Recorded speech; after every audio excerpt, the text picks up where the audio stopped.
Alright, I'm still alive. I'm still doing my eye thing. It's driving me a little bonkers, but I'm surviving. And I have some interesting photographs shared right away. Somebody sent them in. It's from some, I don't even know where. I think it's in British Columbia. If anybody knows the origin of these photos, let us know, alright? But you gotta love, in a way, sometimes seeing photos like this.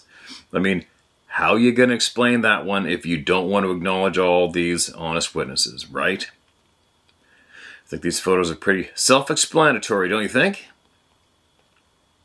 Anyway, if anybody knows any more on these pictures, the original emailer, send me an email and let me know the backstory on it. Just drinking my coffee here. I'm probably going to throw down some B-roll video, if you would call it that, while I read these from inside. Don't need to see my bleeding eyeballs. Now, what do we got?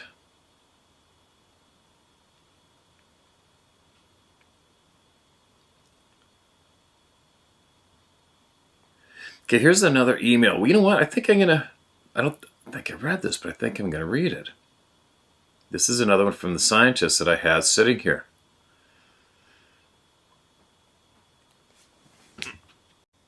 All right, I'm going for it. I'm going to read this, all right? Here's another one between Edgar the scientist and his colleague. Okay? Let's get into this. Hey, Steve, back on track, I think. Now, where he says me, obviously that means Edgar. In his conversation with the professor. The nickname they have for his colleague, who I have a feeling is somebody other than what he's saying, because he seems to be in on a lot of cases of these odd topics. But anyway, this is for another conversation later. Let's get into it.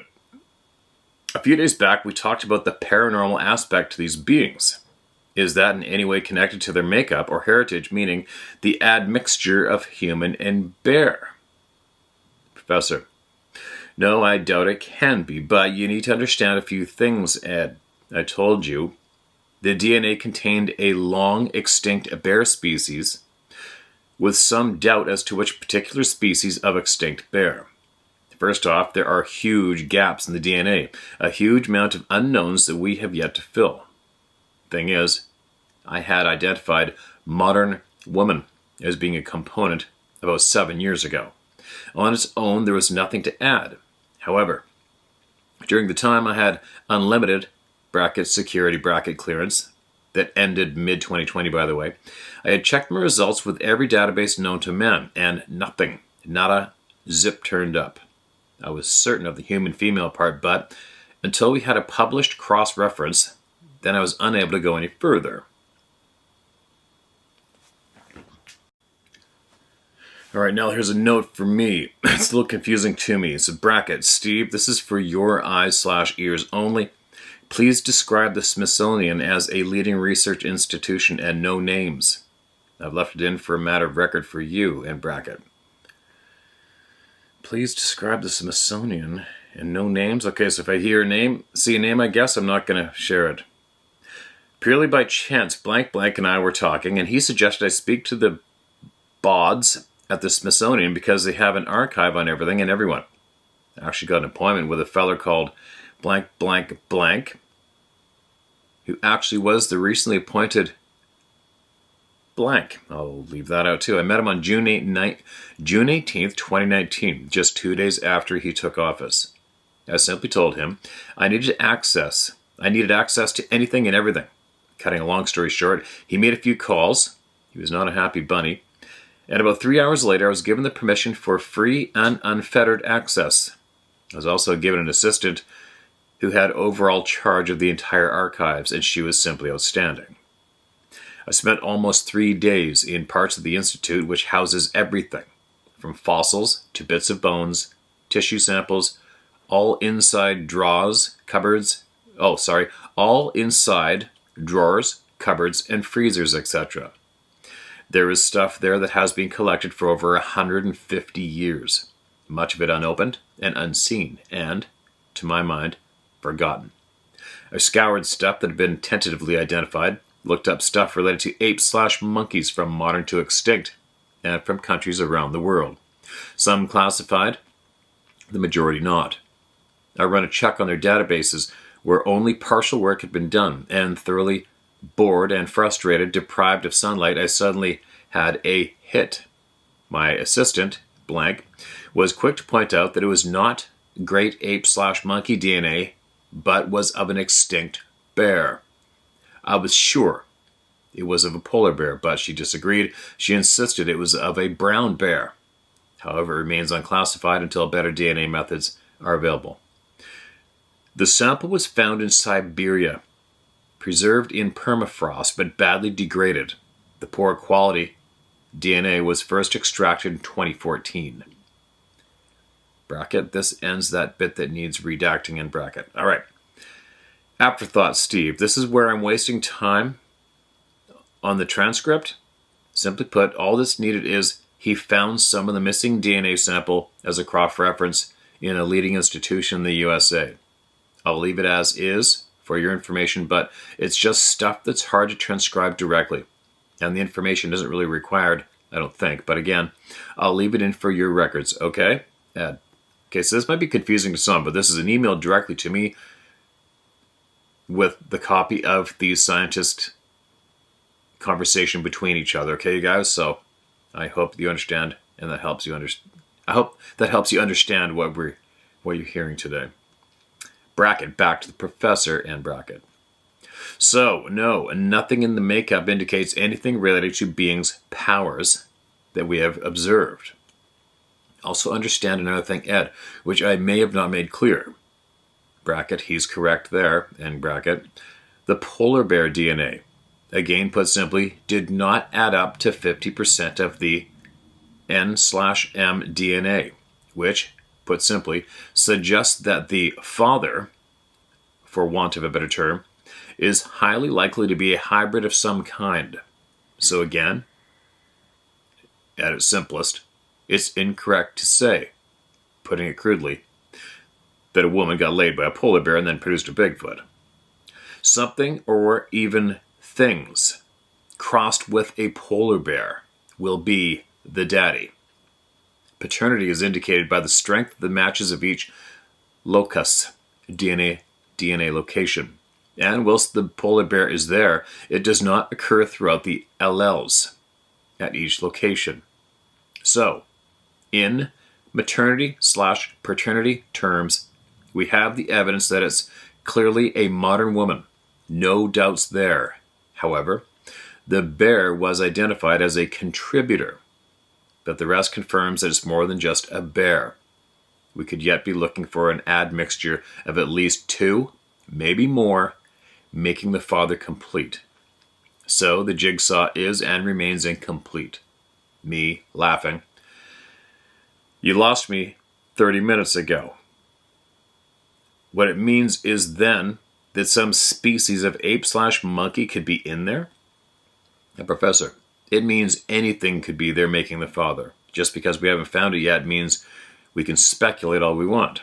Hell, the ancient Sumerians had crocodile-headed gods, lion-headed gods, and many other animals, but all of them on a human body. Again, let me stress, these people didn't make these beings up to call them gods. I am 100% certain the statutory and art showing these creatures wasn't made up. They were made as they saw them. The dog-headed gods, for instance, exist today, precisely as they saw them back in the days of old. Me, which of course leads us back to the dog-headed people. You say they have a dog/wolf for a father, right?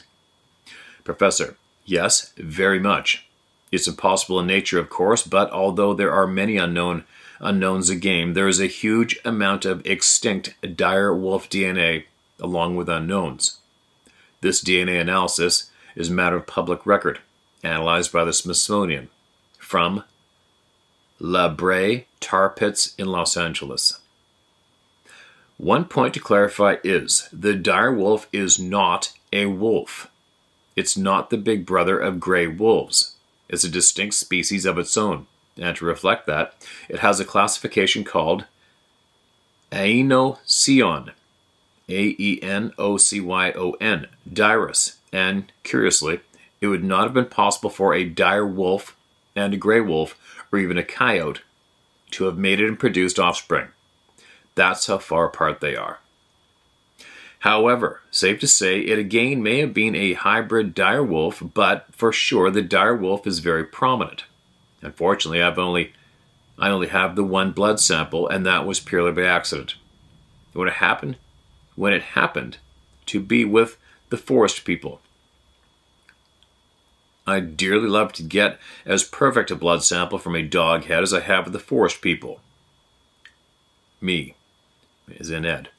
So, going back to my experience, what happened to me when I saw one in the flesh compared to the many we see on CCTV? Professor, where do we start? This is what I believe they are capable of. Whether it's magic, paranormal, etc., etc., we have proof positive that the eyesight of these things is like nothing we can ever begin to imagine. I sent you my paper on that. We also have anecdotal and physical evidence that they can A. Vanish or dematerialize. B. Use telepathy to communicate. C. Have a voice range of some 11 plus octaves, including infra and ultrasound. D. They make sound on both intake and output of breath, with no loss of audio power. E. They have a strength level way outside their physical size. The clear evidence for that are the many uprooted trees, some estimated to be at over 8 tons in weight, where they have been uprooted and rerouted upside down by being driven into the ground with massive force. I doubt we have a machine capable of that. F. I could fill your recorder with hours of stuff related to their abilities and capabilities. We'll cross it as we come to it. Ed. Okay, you've said I should go to that hypnotist feller. I told you I'd think on it, okay? The professor. I'm probably being selfish because I want to be in on that analysis, lol. I'll tell you something happened to me and me and blank blank on July 2nd, 2017. I may have mentioned it, but I'll tell you again. Ed. Blank families took off to Alberta, Canada, a place called Slave Lake. Nice camping place. It was called, I think, the Martin River Campground on, I think, close to the lesser Slave Lake. Stunning beauty, stunning countryside. We came up a week earlier. So we'd been there about 6 days by then. It was July, but it was quite cool that day and a fair bit of rain, even though it was July. So anyway, myself and Joe got our pellet rifles, took a ride in the car to go look for some rabbits or squirrels. Alberta claims they are rat-free. Joe really wanted to shoot a rat to prove otherwise. But hey, we didn't need much of an excuse to get away from the kids for a few hours. We drove just about 40 minutes and didn't go further because the GPS was a bit patchy. Parked in a pull-in, grabbed the guns and followed a clear path about 6 feet wide or so into the forest. Typical Boy Scout Joe. As soon as we lost sight of the road, he started to mark trees with his knife in case we got lost. I swear, about every 5th or 6th tree, Joe put his mark on it. We couldn't get lost. There was just this trail, and it was clearly used regularly. We were about 3/4 of a mile in. The Boy Scout was putting his mark on a tree, and he said, "That's a bit dumb. No reason we can't." And I just answered, if there's a reindeer around, you could be fined for destroying trees. "No," he said. "No reason we can't be here. Anyway, I do this marking anywhere if I have the kids with me." The trail ended in what was almost a perfect meadow. The grass was long, the mosquitoes were a pain in the ass, but this meadow seemed to be an almost perfect circle and must have stretched about 100 meters across. We sat down on some logs at the edge of the meadow. Joe lit a cigarette. We both had drinks. I had a flask of tea and he had a bottle of Coke. He strolled a few meters looking up into the trees, dropped his cigarette and took a shot into the trees. I'd say they were mostly birch, a few firs and larch, with loads of maple. And he shot into a fir tree. Missed, of course, but to be fair, he normally knocked about half a dozen down on a shoot. He turned to me and said, quote, "What do you mean when you keep saying we shouldn't be here?" End quote.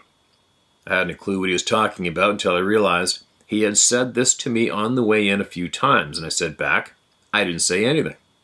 But you said that a couple of times to me, about us not being here." Joe's face was white. "You said it to me a few times. What the F is going on? And right now, I feel as sick as a pig." He looked awful. He spit a few times and pointed to a big old maple tree, no more than 15 meters from us, and that's all he did was point. There was something moving in that tree. The branches and foliage was moving, but we couldn't see anything. The branches were cracking, leaves were falling, but nothing was there. I didn't see a shape of some kind, just the outline, but it was huge. The only way I could describe it was, if anyone has seen that Arnold Schwarzenegger film, The Predator, then we were seeing that. It reminded me of the circular shimmer that I'd seen when I saw a portal opening. Bracket, portals are classified in varying in different ways. This one looked like a 1-grade portal. More on this later. Bracket. Blank vomited, covering his pants and shoes in it. I had wiped my phone out and was videoing, trying hard to keep my hands steady when blank ran past me, pushing me aside, and just ran as if the hounds of hell were chasing him. Whatever we were seeing in the tree was by now on an adjoining tree and fast moving toward us. I kept videoing until I was hit by nausea like I've never had before. I held it as long as I could before doing a projectile vomit, the force of which really hurt me. I noticed I had 23 seconds of video on the phone before I vomited again, and then took off in the same direction as blank. I caught up with blank, and he was in a bad way. He was pretty much walking and having difficulty breathing. I could see the car about 150 meters away, parked where we left it. I grabbed his arm and pulled him as best I could towards the entry part of the trail we had followed. When we got to the car, I opened it. He jumped in and then locked the damn doors. I opened it again and got in beside him. He locked the central locking again and kept hitting the start button. He started up and drove about 1 kilometer before pulling onto another pull-in. He looked dreadful and smelled even worse. I stopped so I could turn the video off on the phone. The recording time was 3 minutes, 8 seconds, and I knew for certain, though, I had at least 20 seconds, maybe a bit more, recorded of the trees and whatever was in them. To say blank was upset was an understatement.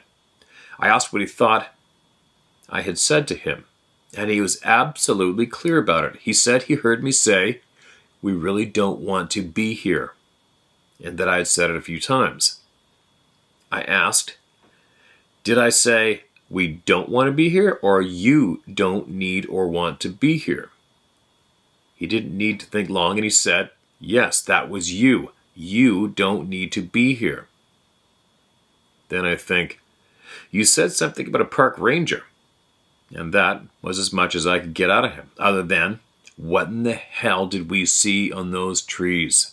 I wish we remembered to use our cell phones, because I haven't seen anything like that before. Anyway, we stayed that night. Blank told his missus he fell into a creek of smelly water, and it was still lousy weather, so we left the following day. I checked out my phone video of the incident, and for the first 1 minute and 28 seconds, it was as if I had recorded a lightning storm in the middle of a dark night.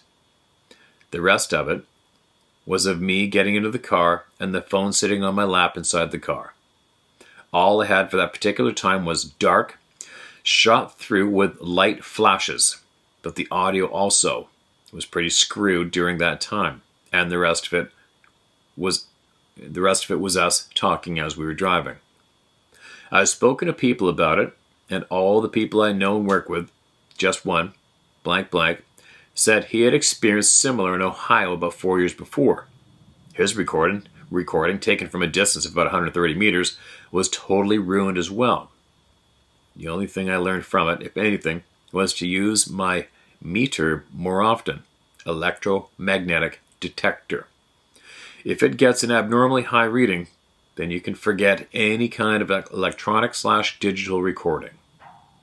bracket. Steve, note again, I've transcribed directly from audio, and in many ways, it may be irrelevant. I'd heard this story about the invisible thing in the trees, but it's yet more paranormal, supernatural stuff rather than Bigfoot connected. I know you will use what you think, so I put it all in, and naturally, as with everything, I'll leave it to you as to what and how much to pass on, okay? The only thing to add is that the prof didn't think it was an invisible Bigfoot. He just left it as unknown or possible portal. And there you go, you guys. There's another email of I don't know how many from these men. And they have done conversations with each other, recorded, and then he has gone out of his way to put it to text to send to me to share with all of you. Now, the amount of stuff I have in emails in between from the same sources all over the shop, and it's going to take a lot of time to organize, which I wanted to do, and I just can't seem to get it done, right? Because of all the emails that I try to get heard from all of you as well. But what he did mention in the beginning that, let's go over it for a second, from what I've talked with about too, is on the bear thing. If he didn't pick up clearly what was actually being tossed down, is what they meant is the male side is made up of various species. That's basically put it simply. Female side, modern human, female. Male side is made up of, numerous DNA creatures, known and unknown, make up the male side of the Sasquatch DNA. But there is a large missing component, and they don't have a clue what it is. All right? There you go on that. He also, Eddie mentioned about him possibly going and seeing a hypnotherapist to rerun through what he experienced. And since then, he did go see a therapist. And I don't have the results of that yet, but apparently it's something else. All right? That was also mentioned in there. The Smithsonian is mentioned in there. But what's interesting to me at this stage of the game right now too is, who is the prof, the professor, right? How does a nuclear scientist get access to everything in the Smithsonian? How does a nuclear scientist get in on confusing alleged unknown animal attacks resulting in human death? Why would he be in on multiple of those incidences spread around? You know what I mean? That's why I say I have a feeling we're dealing with somebody who may not actually be just a simple nuclear scientist colleague. Who knows? Maybe they both aren't, right? Maybe these are other people who are concerned and want to share with us what they know, and they're being extra cagey. I don't know. We're going to find out, especially when I get home. Anyway, there you go, you guys. All right, take from where they will or leave it, but it's another installment from those people that we have. A lot of people have been bugging me for, but you're going to have a little more patience with me, all right?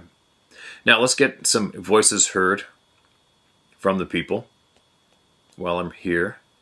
And this is titled Woods Weirdness. Hello, Steve. My name is George. I've been watching your channel on and off since before we started to cover the Bigfoot stuff, and listen often.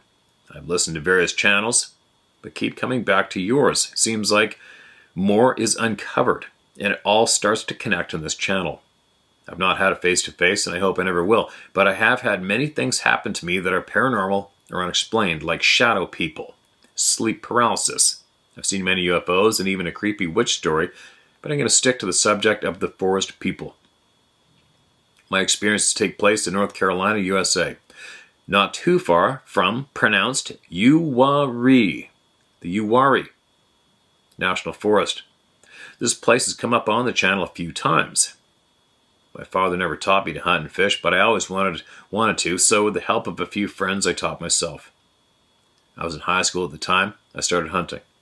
So me and a friend would hunt near a water treatment facility all around if it was not hunted, but others we were, there it was around the year 99 to 2000. That was a little confusing. Let me try to read that sentence smoothly one more time. So me and a friend would hunt near a water treatment facility all around. If it was not hunted, but others we were, there it was around the year 99 2000. All right. That me and my friend were aware of being paralleled by bipedal footsteps on our way out the woods during our evening hunts. We even talked about it. Other than that, we both noticed when we would stop, it would stop. We really did not think too much of it, which, thinking about it, is wild. Had acorns thrown at us a few times. During a break between hunts, but nothing major, we knew they did not fall from the tree, but we never felt dread or threatened. Years later, I had a weird experience. It was late winter deer season. Years later, I had a weird experience. It was late winter deer season. I was walking the woods when all of a sudden I felt something in me to look at the ground for blood. And on a fallen leaf, I saw a perfect drop of blood, still wet and fresh. And then when I looked to my left, I saw a trail. The next thing that came to mind was a deer hanging off of a person's shoulder and dripping blood at the mouth. I had an image in my head, but the only thing I could see clear was a doe hanging off a big person's shoulder. I was not thinking Bigfoot, but big person. I had a feeling where it came from. A pine thicket to my right. It crossed, leaving the drops. Then I walked a few steps up the trail. To my left, I found another tiny bit of blood. My gut told me to go on down to the river like I planned and to not follow, so that's what I did. I never felt scared, just a bit funny, and that my senses were heightened, like when you just know who was calling on the phone, or the exact amount of something you do not count, or you feel there's a fish on the line without any movement. You pull back, and the rod bends, and there it is. I hope that this makes sense. I forgot to mention, me and the friend that got the acorns thrown at us, we used to also whistle at each other coming out of the woods at dark after hunting to locate each other in case we did not have a flashlight or just to make sure the other one is there. A few times even, I thought I knew he was hunting across the street from me and not on the side I was hunting. When I came up the trail, there's a bunch of missing punctuation, you guys, all right? But I'll get it. And not on the side I was hunting. When I came up the trail near where his empty stand should be, I got whistled at, exactly like he used to do. And I even whistled back. It answered, whatever it was, and I waited. When I did not see anything or a flashlight coming my way, it felt off. I got the hell out of there to find out he hunted across the street, like he said. And he got to the house 15 minutes before I did. I said, "Did you whistle for me?" I heard whistling. He said, "No, I was wondering where you were. It was way too dark out there." Same thing happened a few times to both of us. We were thinking people were messing with us, and never did we think it could be a Bigfoot's. Later experiences would be hearing crashes through the woods a couple 100 yards away. It sounded like a tree coming down at times, usually as soon as I would settle to hunt in the morning.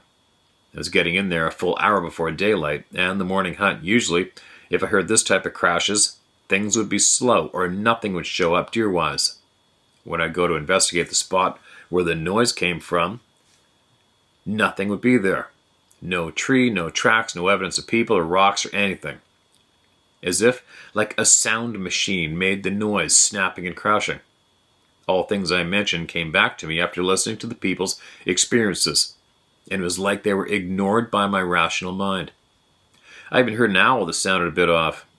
And recently, I heard they like to do that as well, mimic animals and people.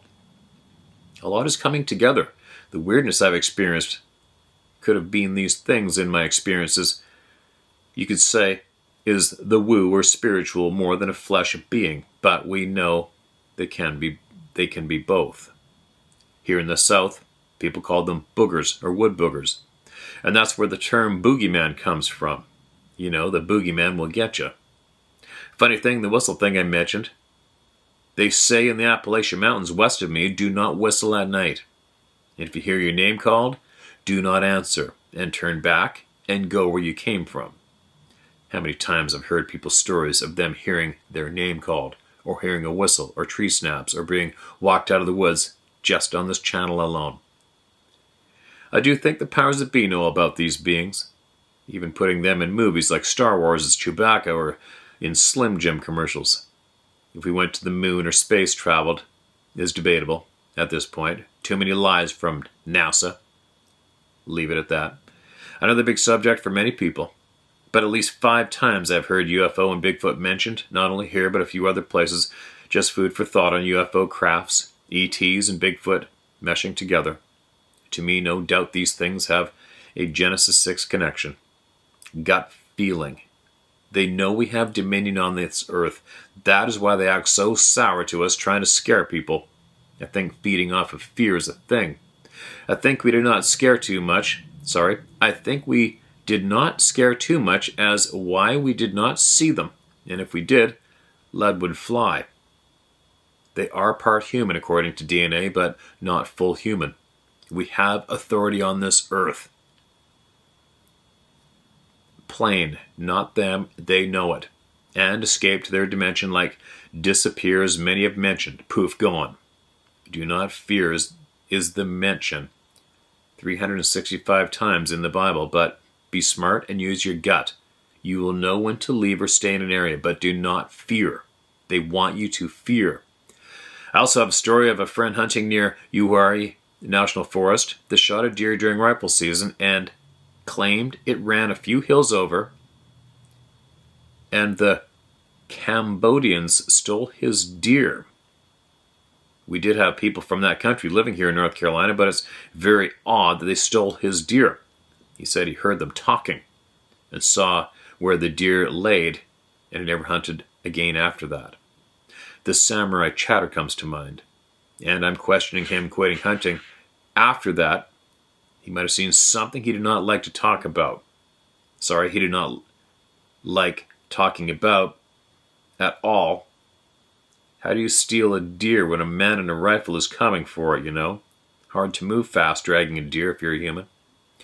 Steve, I appreciate getting heard and all the time and effort you put in the subject and being a straight-up guy. May God bless you and your family. All right, there we go. Appreciate that share, man. And there's, obviously you've been doing some digging, haven't you? I can tell by what you said in your video. And yeah, I think you are hitting a lot of things on the head, myself personally. But it's your ride, man. Your life is your ride. My life is my ride. Our puzzles are our own. And one day, once somebody is 100% without a doubt think they're accurate with their puzzle, they're probably going to share. Anyway, so there we go. Maybe I'll see if I don't even know how long I've been sitting here, but I got other things I got to get done. Maybe I'll get another one read. You know, I wonder if we're getting to the point where we're getting pretty close to be able to possibly ask people if they were willing to share their puzzle yet. Because I got a funny feeling there's many puzzles have been completed at this stage of the game via this channel and all the people here. I got a sneaky suspicion. I think mine's getting real close to being done myself. I'm going to read this one last one, all right? This is titled, Hello from Will in San Jose, California. A supernatural story from NorCal. Hi, Steve. I've been listening to your channel for a while now. I don't have a big story per se, but might speak to the fact that there is definitely supernatural phenomena. It is definitely up in the mountains. Yeah, without a doubt, man. My entire family is from Palo Alto, California, but I've lived all around the Bay Area while growing up. I'm in my mid-50s now, and in the late 70s, when I was probably around 12 years old, we used to stay out at a small family cabin off Highway 49 near the Sierra Buttes Mountains. I'd often trek out into the forest by myself with my Crossman pump BB gun, thinking it would afford me protection. After all, it was a 10-pump BB gun. I'd make little ant areas, shoot tin cans, and generally hike around and just explore, hoping I'd not get lost and be able to find my way back to the cabin. I'd walk through an area we just called the meadow to a small creek on the other end. I'd always felt something was watching me. Well, something always is when one is in the forest. Looking back, it probably wasn't the safest place for a kid to be walking around by himself. There's bear territory, and they were known to rummage through the garbage cans at the cabins. One day, my mother and former stepdad went to swim at one of the 3 lakes below the Sierra Buttes to go swimming while I stayed at the cabin. I'd been out and about for a few hours and returned to the cabin while there was still daylight outside. The downstairs area of the cabin had a small living room and kitchen area and 2 small bedrooms upstairs. You had to climb a ladder to get up to the bedrooms. Excuse me. I decided to climb the ladder to go upstairs and thought I heard something in the room on the right, which had a bed and one of those old fold-up canvas cots with wooden legs on the far side of the room. There's also a small table just inside the right side of the door. Well, something was under the table, and it seemed startled by my presence. It made a strange whirring sound that I cannot quite describe as it quickly sped out from under the table and straight toward the cot. I had this strange sense that this was no animal, although I was afraid it was an animal at first. I did not want to get bitten. I was also thinking there's no way an animal could get into that cabin. An animal could get into the cabin, can climb a ladder. Additionally, the windows were not open. As this entity quickly shot across the floor, I could not make out a distinct shape. It looked like a roundish, swirling ball, as if it was spinning toward the wooden cot. It was light grayish in color and about the size of a basketball. It actually seemed spooked by me. Anyway, it shot directly under the cot. The next thing that happened was the cot shot straight up, about 4 feet in the air. Whatever this thing was, it was not below nor above the cot. As the cot wobbled a little bit from side to side, it fell back to the floor and didn't fall over. Looking back, I think this entity, some form of energy, must have shot straight up and through the cot and the ceiling. It must have brought the cot up with it momentarily as it passed through the cot, and my mouth was open and I was in shock. That was no animal. I hightailed it down the ladder, ran out of the cabin, and ran down the dirt road almost all the way to where it met Highway 49. I stayed outside until my mom and stepdad returned from the lake. They didn't believe me at the time and were kind of laughing it off, and I tried explaining what had just happened. Anyway, I plan to do some solo hikes, even overnight camping, in remote places in the future. I promised Dave Pilatus of Missing 401 that I would bring my personal locator device and firearm if I go alone. P.S. Dave recommends not going alone. Will. P.S. Feel free to use my name. I may start my own channel someday and retell it, as I have a few unique experiences to share in addition to this one. And by the way, my mother and my, quote, real dad, end quote, had a Bigfoot encounter in the mid-60s in North California. They were up in the mountains, not sure where exactly, and something was throwing giant boulders down the mountain at them. These boulders were too large for a human to pick up and were being thrown, not rolled. My dad also saw a Bigfoot on another occasion. I wish I had his full story, as he passed away over 10 years ago. And there you go, end of story. Appreciate you, man. That's one hell of an experience, Will, and I believe that's what you saw, without a doubt. That would freak anybody out, and I think that'd probably be your average reaction to anybody who saw that, any kid who saw that in the cabin. I probably would have kept running down the highway. So, what does everybody think that is, right? Besides bizarre. There's so much going on in the world today that does not make sense, and it's almost like everything's starting to come to a head, I think. There's just too much crazy-ass shit going on. There's been so much crazy-ass stuff has happened, and the truths of these things have been denied from us for so long, and still to this day. But I got a funny feeling there's going to be a lot of puzzles either are completed or about to be completed. I just got my gut screaming it right now. Anyway, there you go. I got another one out. My eyeballs are so red. It is so bizarre to have this eye experience. It's really quite annoying, but I got some patience, so I'm doing all right. Anyway, share my story at howtohunt.com. You guys all right? Let's hear it. Get it out. Have we missed anybody? Anyway, I'm out of here. I'll be back again tomorrow, hopefully. And I'm going to get more voices heard. We're going to get these puzzles filled. We're getting them filled. I think I had a whole pile of things I was going to mention earlier, but of course my mind's going blank as usual. I'll be back tomorrow.